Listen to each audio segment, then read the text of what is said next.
अस्सलामुअलैकुम जनाब, क्या हाल चाल है? ठीक ठाक हो? चेक करो माशाल्लाह, लाजमी आखना मैं ठीक है। इंडियन लक्ख न।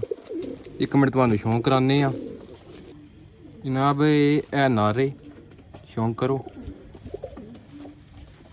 जिस तरह नहीं आक्स ना गारंटी टेस कढ़न लगे जाए उस तरह की गारंटी देंगे, ठीक है। यह टेल बैलेंस है टेस, बस होर कुछ नहीं कढ़न लगे जाए। यह नर हो गया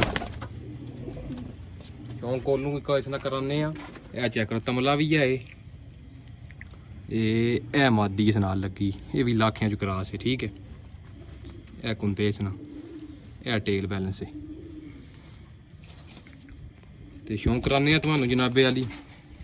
जनाब ये जोड़ा लगी है, ठीक है।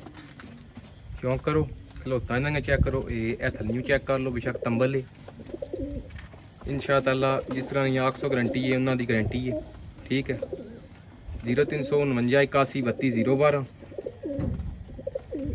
चेक कर लो। अज नहीं जी ना जोड़ा ही है लख है इंशाअल्लाह, तामन वाला होगा तो कोई इतना आखो ना महंगा, बिल्कुल माकूल या लाँगे, पर्सनल रबता करे मिल जाएगा, ठीक है।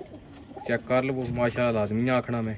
बाकी चेक करो, एक कबूतर वाले ढाड़े लाए सन बच्चों वाले तो विगे माशाअल्लाह जा रहे हैं हैदराबाद, करगो हो रहे हैं 2:30 बजे गड्डी आनी है। मैं चलो भरावां कि ना कोई जोड़ा भी कबूतर है कौन सा जोड़ा करूँ समझो, तुम्हें कड़क देन लगे हैं, ठीक है।